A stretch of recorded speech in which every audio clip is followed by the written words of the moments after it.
자, 이번에는 우리가 만든 표를 정렬하는 방법에 대해서 배워보겠습니다. 정렬이라는 것은 여러분이 입력한 값들을 여러분이 원하는 순서대로 보는 것이죠.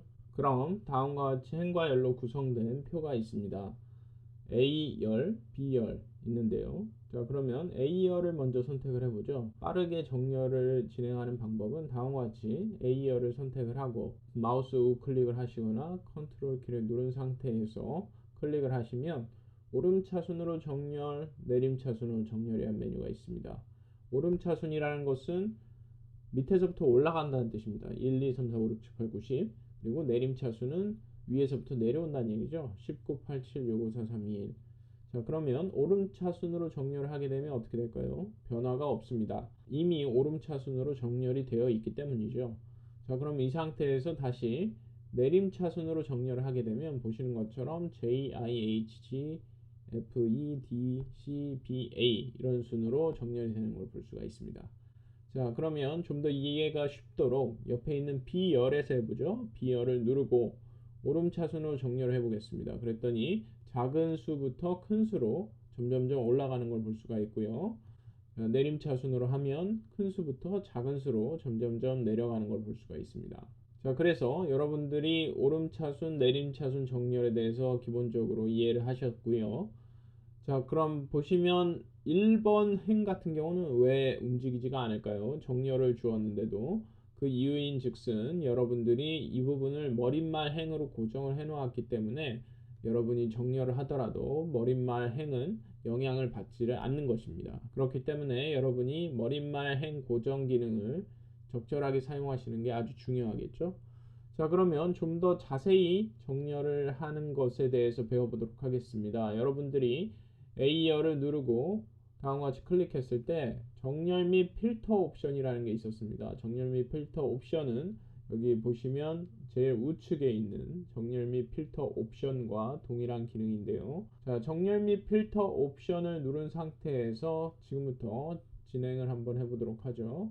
자, 먼저 화면을 좀 더 여러분이 보시기 편하도록 키우고 정렬 및 필터 옵션에서 정렬 그리고 열 추가라는 기능이 있습니다. 여러분이 정렬하고자 하는 열을 추가하는 것이죠. 자, 그러면 저 같은 경우는 이번에는 키를 선택을 한번 해보겠습니다. 그랬더니 키를 선택했더니 키라는 정렬 옵션이 추가되고 오름차순으로 정렬이 되는 걸 볼 수가 있죠. 자, 그러면 여기서 이제 내림차순으로 바꿔주게 되면 큰 키부터 이런 식으로 정렬이 되는 걸 볼 수가 있습니다. 자, 그리고 이제 전체 표 정렬이라는 메뉴가 있는데요. 이 전체 표 정렬은 전체 표에 들어있는 모든 값들에 대해서 이 정렬 조건을 진행을 하겠다는 것이고요. 자, 그리고 이제 제가 또 열 추가를 하나 더 해보겠습니다. 이번엔 몸무게를 추가를 한번 해보죠.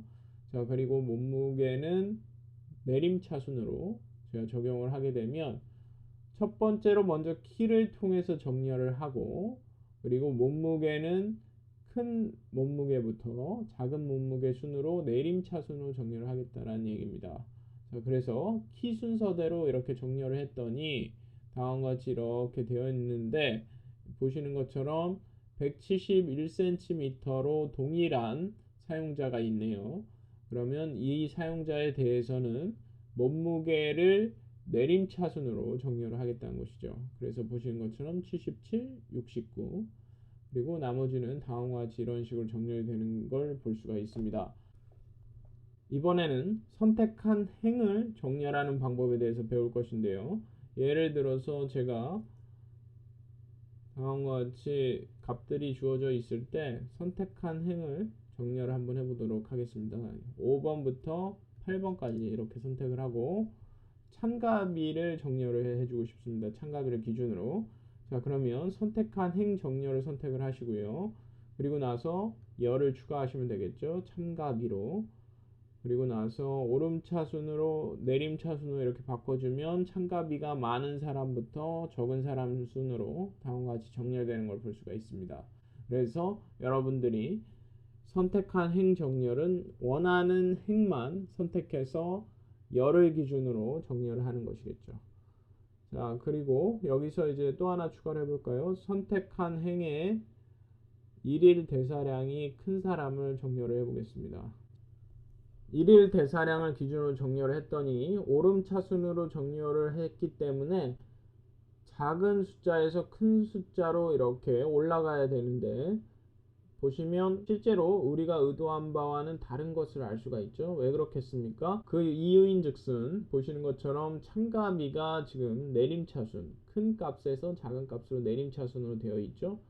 그렇기 때문에 제일 먼저 이것을 기준으로 잡고 그 다음으로 참가비가 동일한 사람들에 한해서만 보시는 것처럼 오름차순을 적용한 걸 알 수가 있습니다.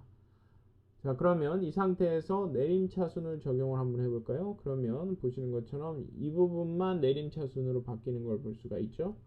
네, 그래서 여러분들이 이러한 식으로 정렬 기능을 사용할 수 있다는 것을 배웠습니다. 자, 그러면 다음과 같이 표에서 여러분이 즉각적으로 정렬 기능을 사용할 수도 있는데요. 자, 그러면 제가 이렇게 선택하고 마우스 오른쪽 버튼을 누르게 되면 키에 따라 행 오름차순으로 정렬이라는 기능이 있는데요. 이것을 누르게 되면 제가 선택한 부분만 보시는 것처럼 이렇게 정렬을 해주는 걸 볼 수가 있습니다. 자, 그럼 이 상태에서 다시 키에 따라 행 내림차순으로 정렬하면 큰 값에서 작은 값으로 이렇게 변형이 되는 것을 확인하실 수가 있죠. 네, 그래서 여러분이 원하는 부분만을 이렇게 딱 선택해서 컨트롤 키 그리고 기초 대사량에 따라 행 오름차순으로 정렬, 그러면 다음과 같이 작은 값에서부터 큰 값으로 지정된 영역의 행만 정렬을 해주는 걸 볼 수가 있습니다. 자, 그래서 다음과 같이 여러분이 넘버스에서 정렬 기능을 어떻게 사용하는지에 대해서 배웠습니다. 한 가지 유념하셔야 될 점은 어떤 특정 행이 있을 때 그 행 안에 병합이 이루어졌을 때, 쉘 병합이 이루어졌다면 그 행은 여러분이 정렬 기능을 사용을 해도 영향을 받지 않는다는 것을 명심하시기 바랍니다. 그렇기 때문에 제가 앞서서 되도록 쉘 병합 기능을 최소화해서 사용해야 된다라고 강조한 것이고요. 자, 그러면 이 수업은 여기서 마치겠습니다.